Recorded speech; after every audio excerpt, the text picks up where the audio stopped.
this is a very interesting passage to come to. Because up until this moment, we really, in most of the Gospel of Mark, unlike what you have in the Gospel of John and other Gospels, the Gospel of Mark is very focused on action. There's a lot of action happening. There's a lot of teaching and a lot of healing. And there are things like walking on the water, delivering a man from a legion of demons, right? There is some teaching, but a lot of it is brief, pithy sayings or shorter parables, and just a lot of action. And it's sort of interesting what happens here, because it's like we have this slowdown of the action, and we have this dialogue, this discussion, and this almost a theological debate between Jesus and the religious leaders, religious experts, as it were, and scholars of his age. And so it's a bit of a shift in Mark. There was a little bit of this in chapter 3, where there was a debate on some issues regarding the Sabbath. But again, it was a lot shorter than this. Here we have 23 verses of polemics, right? Of debate and discussion regarding theology and practice as understood by the majority of the Jewish people at the time, and how Jesus' teaching and Jesus' practice actually enters into conflict with what they are seeing and perceiving at this time. And really, I think one of the main reasons that Mark slows down and spends a lot of time on this is that it's a key moment in the gospel at which we get to the heart of the problem of mankind. You know, we to this day, you know, what are the big topics of discussion in society and culture and politics, but of the problems that afflict and assail us continually as human beings, right? We all know that the main focus of the news this past week has to do with Will Smith punching Chris Rock, right? And a whole debate about violence and a whole debate about language and all these things. And so, you know, not even the celebrities get a free pass on behavior of actions, words, thoughts that get them into trouble. And we have all these supposed remedies, we have all these supposed diagnoses for the problem. Well, it's the patriarchy. Well, it's systemic injustice. Well, it's capitalism, right? Well, it's the way that the political system is structured, right? Well, it's the monetary system. It's education. We have all these, we all recognize that there's a problem, and we all think that this or that is the particular solution. And in fact, politics is driven by those who assure us that they have figured out what the problem is and how to solve it. And the cycle goes on, year after year, decade after decade, and century after century. And yet here we are. And this is the problem that was affecting people. This is not a new problem. This isn't something that appeared in the 21st or 20th century. This goes back to the very beginning of history and to the very, very beginning of the story of mankind and of this world. And Jesus kind of goes for the jugular in this passage. He goes for what is really going on, because just as there can be sociological and philosophical and economic and political supposed diagnoses of the problem and supposed solutions to the problem, there have always also been spiritual and religious diagnosis and offered solutions. And what Jesus is going to say in this passage is none of them get to the heart of the problem. None of them, and not even the Jews with the revelation from God himself, the Old Testament scriptures, with their intelligentsia, you know, the academic elites and the scribes, they had got it wrong as well. We'll see how this comes up. It all begins in the first 5 verses of this chapter. Hopefully you have the Bible open before you, in page or on the screen in some format. And in the first 5 verses, we see that there is an accusation that comes from the leaders, the religious leaders. By the way, I've lost it at this point, but you should have had a little insert somewhere with notes for this sermon. Here it is. And a little bit more detailed than usual for me. So hopefully that helps you follow along. There's a lot of back and forth here. I hope I don't lose you. Let me encourage you to do everything you can. Slap yourself if necessary to pay attention, because though there's a lot of dialogue and there's a lot of back and forth, this is an important moment in the Gospel of Mark. Okay, so first 5 verses, there's an accusation. So we see in verse 1 that the Pharisees gathered to him. Again, the Pharisees are a religious movement, okay? They're not an ordination. In other words, not an office. They're not like clergy or priests or something. They are, in fact, most of them would have been lay people, but they were sort of a religious purity zeal movement. You know, we got to get back to the basics of the scriptures for them, and we got to lead the people in going deep in the scriptures and taking this seriously and living holy lives. So the Pharisees were often involved in the leadership, okay, the socio-political and religious leadership of the Jews. Okay, and you have scribes. The scribes are a little bit like the scholars, right? The seminary professors, university, theology department and religion department professors that are, studying the text and comparing the sources of the text and doing all that theological work. Okay, so you have the scribes and the Pharisees, and they come from Jerusalem. So they're a sent delegation. They've been sent to investigate Jesus. This has already happened in the Gospel of Mark. It's happened earlier on, and it happens again. It probably happens several times. Okay? And they come and they're observing Jesus, how he's teaching, how he's acting, how he's interacting. And they notice that there's something related to the washing of hands. If you look at verse 2, it says, they saw that some of his disciples ate with hands that were defiled, that is, unwashed. Now, defiled, you could almost put it right in quotation marks. It's not in quotation marks in the ESV, and the Greek didn't have quotation marks. But what I mean by that is defiled was their term, not Jesus' term. Okay? That's their term. They address this and call this defiled, right? Their hands are defiled. And what's going on? Were they concerned with COVID? Were they germaphobes? Is that why they were concerned with the disciples not washing their hands? Did they say, look, they should at least use some Purell before they eat? What is it that is moving or driving this concern? They bring this up. They bring this up to Jesus. Hey, your disciples are not washing their hands. Okay? This has nothing to do with modern conceptions of if you've got dirty hands, you want to wash them because you might have some germ on it, you may have some bacteria or a virus on your hands and you could get sick. So, in other words, to wash your hands because you don't want to get sick is a good thing, okay? So don't misunderstand both what the religious leaders are talking about and how Jesus will answer, okay? This is about religion. This is about ceremony, okay? This is about ceremonial purity. So what had happened is this. If you go back to the Old Testament, you don't really find instructions on washing your hands before you eat. What happens is the following. You have in the Old Testament, in the Pentateuch, in the first 5 books of the law, a series of laws that instructed the priests on how to wash so as to offer right sacrifice. Okay, so a priest couldn't just be walking around, oh, I need to go do the afternoon sacrifice, walk up, put his clothes on, and offer sacrifice. He had to wash, and there was a series of instructions regarding washing, because symbolically the point was the priest was meant to represent purity as he killed an animal on behalf of the worshiper, of the person who's bringing their sacrifice. So there's a series of rites and instructions regarding that.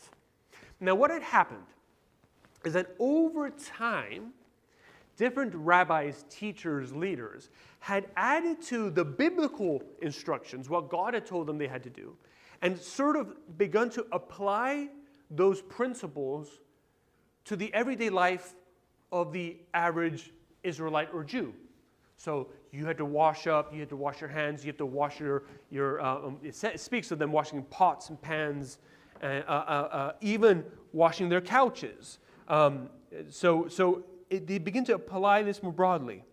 And the fact that from verse 3 to verse 4, there's a whole explanation is another reminder that Mark, the author of the gospel, is likely writing to a mostly Gentile, that is a mostly non-Jewish audience in Rome, because he has to explain this. Because if you were a Jew, no one had to explain this to you.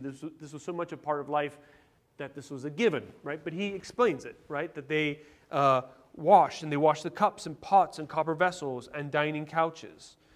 Okay, and so they had applied this to all of life because they wanted to be pure. They wanted to be marked by purity in all of life. So I want you to do the following. I don't know if you can imagine this with me. Imagine a circle. So can you imagine a circle in your mind's eye? If you need to close your eyes and do it without falling asleep, that's okay.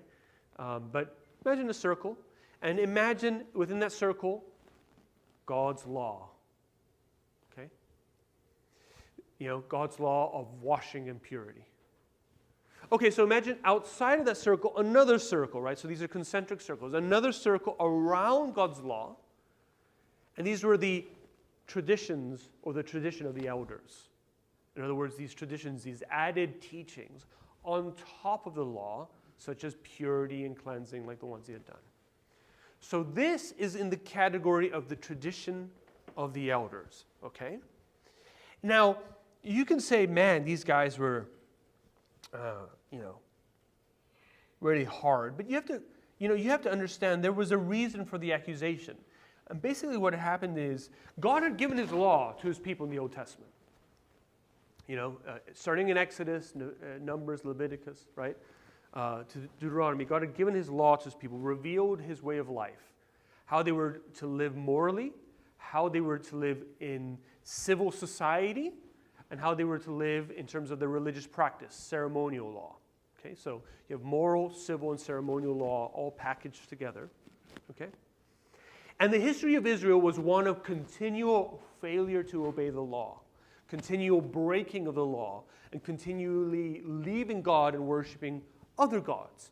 And as Israel continually did that, they continually fell into calamity, military attack, seasons of dryness and of drought, right? And all sorts of other problems. And this was cyclical. This was a cyclical process by which they disobeyed the law. They were attacked by some sort of military or had a drought or a combination of the two, or locusts affected their harvest. They cried out to God. God sent them a savior, a deliverer. They were delivered from their problems. They said, now we really will obey the law. And then a generation later, they were breaking the law again, and on and on and on and on. So the Old Testament is like this really bad or negative or dark Groundhog Day, right? Where it feels like almost anywhere you go in the Old Testament, it's the same story. It's God's people failing and God's people crying out, God having to rescue them, and over and over and over again. So over time, people said, no, we really got to take this seriously, people. We got to obey the law. If we hold fast to the law, if we obey the law right, then God will pour out his blessing. God will come to help. And maybe finally he'll send his Messiah, the great deliverer, right? The great king, the promised king, the descendant of David, who will come and free us from our enemies forever, right? And so they began to develop these laws that were meant to protect the law. Right? These traditions of the elders that were meant to protect the obedience of the law. Some people called it a hedge around the law. We got to add laws so that we are so strict in obedience that we won't get anywhere near the inner circle, anywhere near actually violating God's covenant. So there was probably very good intention in actually building this hedge. And we can look at this and go, man, this is a little much. But, in Christian history, Christians have done this over and over again. We've got to remain sexually pure. Absolutely. So the men must sit at one side of the building, women must sit at the other side of the building. Right? We must live a certain way, so we must establish dress codes for how we dress on a day-to-day lives. Women have to wear a certain clothing code. Men have to wear a certain clothing code. I grew up with people who live like this. This is a real thing. Now, is the intent, for example, to live a pure life in areas of sexuality good? Yes, absolutely is it good. Has God commanded that men have to wear a certain type of clothes? Not in the new covenant. But we always have this idea we've got to protect, build a hedge, add to what God has revealed in the scriptures to make sure we really do it right.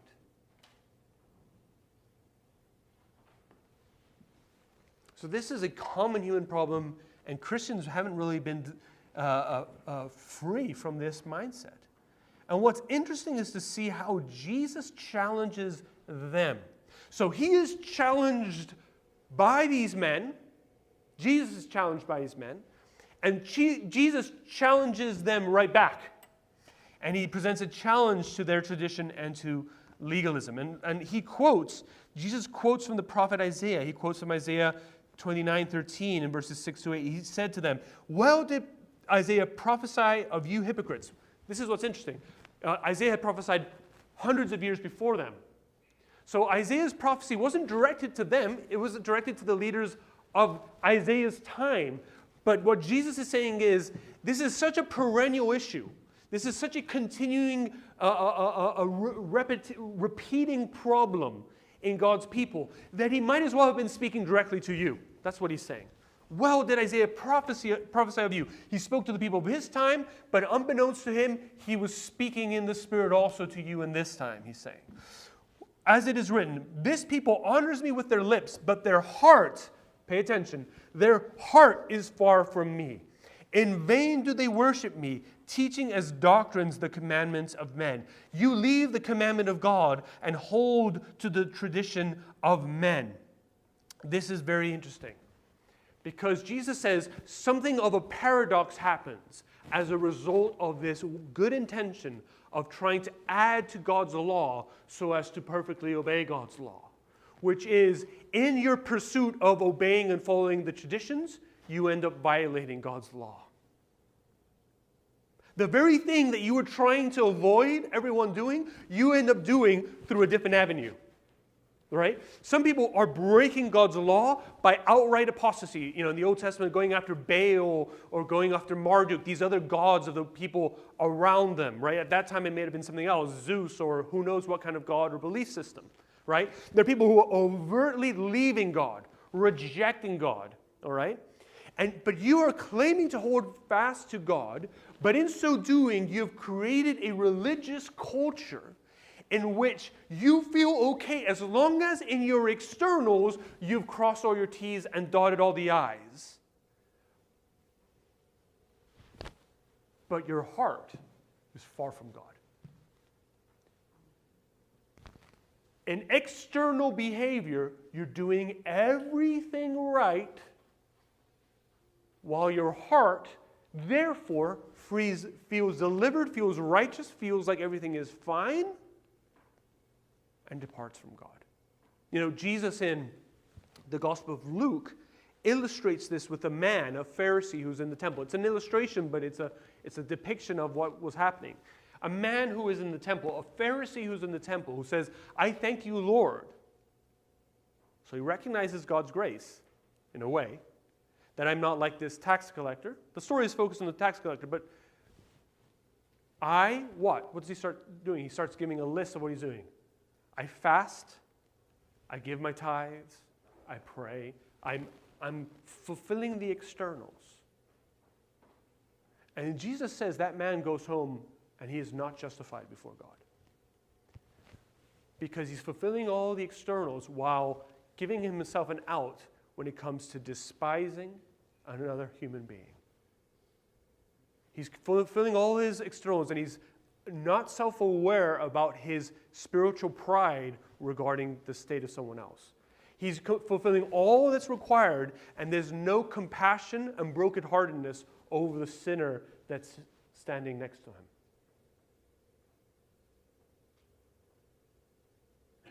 What God has always been interested in, and this is one of Jesus' main points, is the heart. A heart that is like God's heart. And what Jesus is saying is, you can do everything right. You can memorize the Westminster Confession of Faith. You can give above and beyond your tithe. Never miss a Sunday. Never miss a congregational meeting. And your heart is completely departed away from the Lord. And the danger of this religion that the man creates, because there is a legitimate religion of the Scriptures. All that the word religion means is to be bound to. In other words, to be in covenant with God, bound to God. There's nothing wrong with religion understood that way. But religion, as we usually refer to it, right? The human systems of worship and religious behavior and doctrine. Often, what we end up doing is creating a lifestyle, a series of habits and behaviors by which we give ourselves an out, by which we excuse the dark, subtle pride, arrogance, and self-sufficiency of the heart. And that's what Jesus is pointing to. And what Jesus is really saying is, the law, as here described, was never principally about external behavior. Now, hear me well. I'm not saying that it had nothing to do with external behavior. Of course it had something to do with external behavior, right? If you physically murdered someone, you were violating God's law, right? That's wrong, of course. But the purpose of the law principally was not about addressing externals exclusively or principally. It was about addressing the deeper issues of the heart, and it was always that way. So that if you correct behavior but never address the heart, you violated the law. That's Jesus' point. You know this. Remember, at another moment in the Sermon on the Mount in Matthew, he says, he speaks of those who believe, hey, I've never slept with another woman that's not my wife. And he says, well, but if you've looked at another woman with lust, you've committed adultery. But see that subtlety of, well, but I didn't do it externally in my life. So whatever's going on, whatever junk is going on in my heart, I didn't do it externally. And so this is the problem. And he illustrates it with an example, this weird example about korban. What's going on? He says, look, there is a commandment, honor your father and mother. And one of the implications of this is that when they are in a situation where they're incapacitated, they're older, they're in need, it is your duty to make sure that you can care for them in whatever way that you can, right? That's the principle. That's a way of honoring father and mother. That is, you continue to honor father and mother even after you've grown up and gotten married and left the house. It looks differently than when you were 4 years old, but you still honor your parents. He said, that's the law. Now you have a tradition called korban, which means that you can take anything that you have and dedicate it to God, right? Well, that's great, right? What's wrong with dedicating your house to the Lord or dedicating this amount of your bank account to the Lord? What's wrong with that? But you see what was happening is someone's parents needed some money to get him out of a bind. And they could say, Mom, Dad, I'm sorry, it's korban. And the issue with korban is you could korban something, that is, you could set it apart, supposedly for God, and then unkorban it, undedicate it. So that as soon as that situation was done, you just unkorbaned it, you undedicated it, and it was yours again. And obviously this was something that was going on because Jesus highlights it as a problem at the time, and he illustrates the problem in that way. So finally, we get to the challenge about the real problem. This has to do with verses 14 to 23. As we've seen, the problem isn't principally with externals. The problem is with the heart. And look at verse 14 with me. Jesus uses a little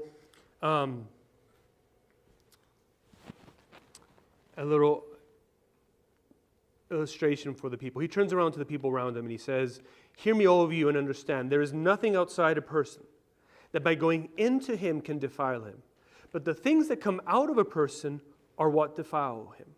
And then he leaves the people and goes back into the house, and the disciples are totally confused. What are you talking about, Jesus? And Jesus goes further and he explains it, and he almost really uses toilet humor. Isn't it incredible that Jesus uses a little toilet humor here? But to make his point, they go in and ask him in verse 17, "What are you talking about?" Verse 17, "What are you talking about?" Verse 18, he said to them, "Oh, so you don't understand this either. Are you still without understanding? You also think that this has to do with how you behave outside." So then he explains, he says, "Then are you not also without understanding? Do you not see that whatever goes into a person from outside cannot defile him, since it enters not his heart, but his stomach, and is expelled?" In other words, he says it's like food. When you eat food, it doesn't affect your heart. It goes through your intestinal system and then out the other end, basically, okay, into the toilet. It doesn't it doesn't defile you. And he's making the following argument. He's using the following argument because basically what happened is the Pharisees had taken part of the ceremonial law, the washing of the priests, and they made it about Jews everywhere and demanded the Jews everywhere obey it. So what Jesus does is he takes another part of the ceremonial law, laws about what kinds of food they should or should not eat. So the Jews also had laws, kosher laws, right? If you ever met a Jew or know any Jews in your life, you know about this. They can't just eat any food, right? There were these laws about what they could not eat. That was another part of the ceremonial law. If you ate something you weren't supposed to, you were defiled and couldn't go to the priest, right? And there was a whole process by which you had to be cleansed. So Jesus takes another example, and he says, this does not have to do with the heart. It has to do with ceremonial law. If you eat something you're not supposed to, it will end up ultimately in the toilet. What he's saying is this was meant to point to something deeper and spiritual. What's the heart of the problem? What is really going on? What Jesus is saying here is the problem that we have, or that you have, I should say, is not dirty hands, but dirty hearts. Okay? Hearts of darkness and rebellion. In other words, it's not about things outside that make you defiled. You have a problem inside of you that defiles you. You have a factory in your own soul, in your inner spiritual being, that produces defilement, is what Jesus is saying, essentially. Okay? Now, the heart, again, is not the muscle that pumps blood through your body, right? It's that whole part of what makes you you, of your personality, that isn't your physical body. Okay? That is your physical. In other words, what you're thinking, what you're feeling, what you're desiring, and what you're deciding, what we would say mind, emotions, maybe desires, and will, where you make decisions. All that internal part is the heart in the Bible. And he says, you got to think of that as a factory that is broken and continually producing products that are faulty, continually producing products that should be recalled, essentially. Okay? And what Jesus is saying is the law was always really meant to manifest or to draw out or to bring to the surface or to reflect in a mirror the depth of the problem of sin. That as a result of the fall of our forefather Adam, as a result of the fact that we've been born with a sin nature, even if you give us the best possible conditions for obedience to God, we will always fail because our hearts continually move away and are drawn away from God to other things. And he gives this illustration in the end, in verses 21 to 22. He says, "For from within, out of the heart of man, come evil thoughts, sexual immorality, theft, murder, adultery, coveting, wickedness, deceit, sensuality, envy, slander, pride, and foolishness." Yes, there may be external opportunities to sin in the world. Yes, there are evil, wicked beings that entice you to sin, the devil and demons and spirits. Yes, but at the heart of the problem of mankind is the heart of mankind, right?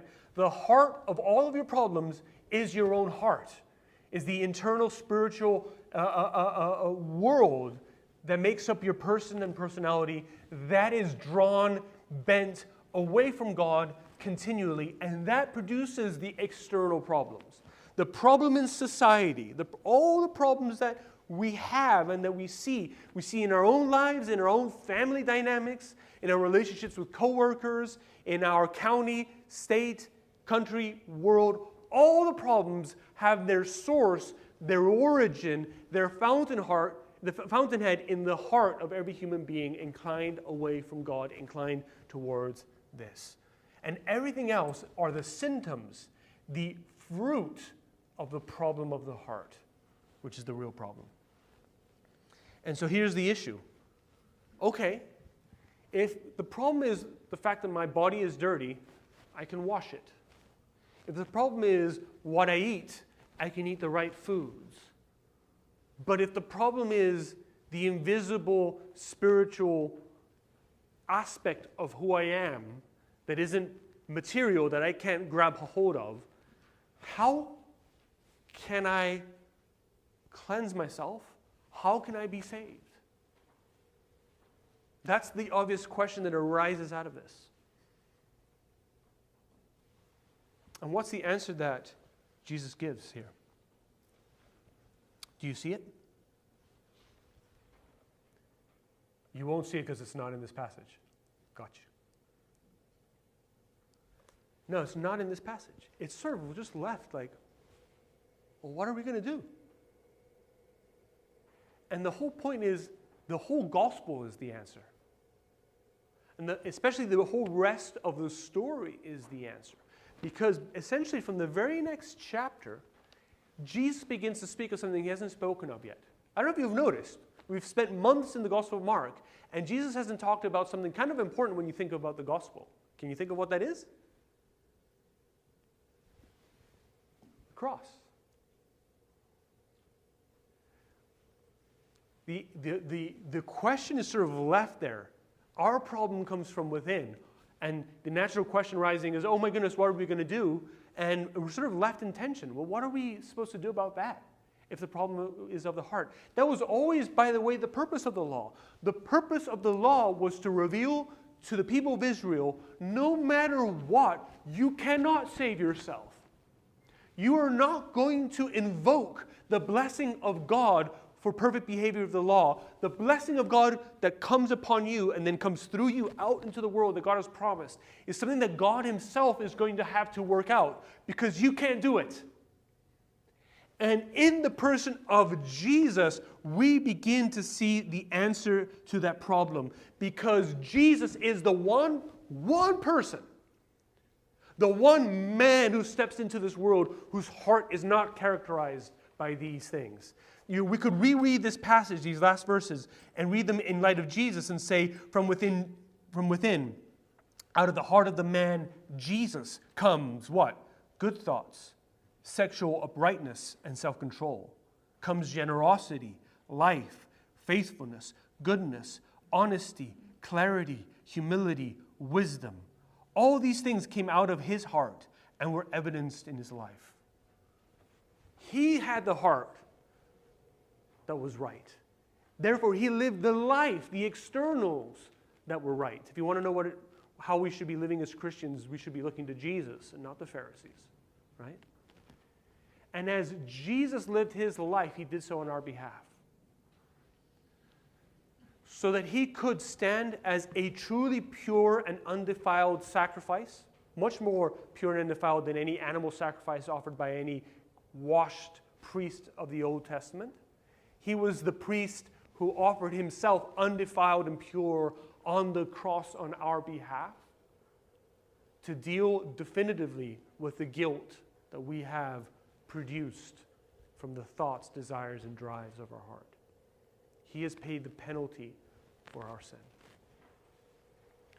And what we have to consider now is, having paid the penalty for our sin, he then sends his Spirit to actually begin the work of changing our hearts that created this guilt. Our hearts produce this evil. By living out this evil, we broke God's law and we're guilty. Jesus carried upon his body and his life the penalty for that guilt. But now he sends his own Holy Spirit for all those who have put their faith in Jesus, so that we are not only declared guilty, but over the course of an entire life and never fulfilled until we are with the Lord in eternity, he begins to conform what he's declared over us and for us. He begins to conform our lives to that declaration. He begins to create a change in our life, sometimes very slowly, often imperceptibly, but slowly but surely and incrementally over time, he is changing our way of thinking, our way of feeling, desiring, and deciding so that it becomes more like his heart, the way that he lives. It's a little bit like, I usually use a lot of illustrations from the movies, but if you've ever seen any science fiction or fantasy movies where people wear a lot of makeup, they're dressed as a troll or as an orc or as an elf or whatever these things are, these supernatural creatures. The way they do this is they'll put this clay, they'll sit an actor down, and they'll put clay all over his face. They have to actually put like a tube so that he can breathe. They'll put all this clay over this actor's face, and they'll wait till the clay hardens. Then they crack it open on the sides, and they can pull it off the actor's face, and they have a hard mold. And then what they do is they pour a soft, kind of gelatinous substance into the mold and shape a mask from that mold so that they can stick that on the actor's face and create all these kind of supernatural creatures, and the actor can act through a mask. And in some ways, when Jesus died for us on the cross, that was an objective declaration. It's like that hard clay mold. But what the Spirit begins to do in our life is He begins to conform us to that molding. He begins to press upon our hearts, reshape the way we think, act, desire, behave, in such a way that over time, our hearts and therefore our actions become more and more like the heart and actions of Jesus Christ. And the Spirit does that in prayer. The Spirit does that by the Word.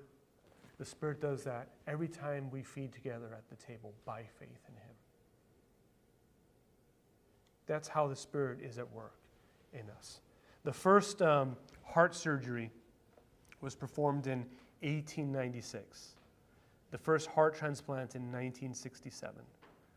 But the first true spiritual heart transplant was performed by Jesus Christ Himself. And spiritually, that's what He has to do in us. And that's what He continually does in us when we meet together as God's people around word, prayer, and sacrament. And the important point of this message that Mark is trying to make is, yes, Jesus has come. The kingdom of God is coming through Jesus. Yes, He's doing all these great things. He's healing, He's delivering, He's doing all these miracles. It's wonderful. But all these problems that He's addressing at their heart have to do with something really deep, the problem of the sin of mankind, the problem of our hearts that rebel and move away from God. And so really the greatest miracle that God has to perform is an internal change upon the hearts of all people. And that only happens if we surrender our ways of trying to help ourselves, right? It only happens when we surrender our attempts to hedge in God's law, right? It comes when we surrender our religious mindset of thinking in some way I can do this, I can help myself, I can rescue myself. When we surrender that, acknowledge that we cannot do that, and we need God to perform heart surgery on us through Jesus Christ, through the power of the Holy Spirit, through the power of the gospel. Only then will we begin to see the change that we need to see in our life. And that's what Jesus is inviting us into.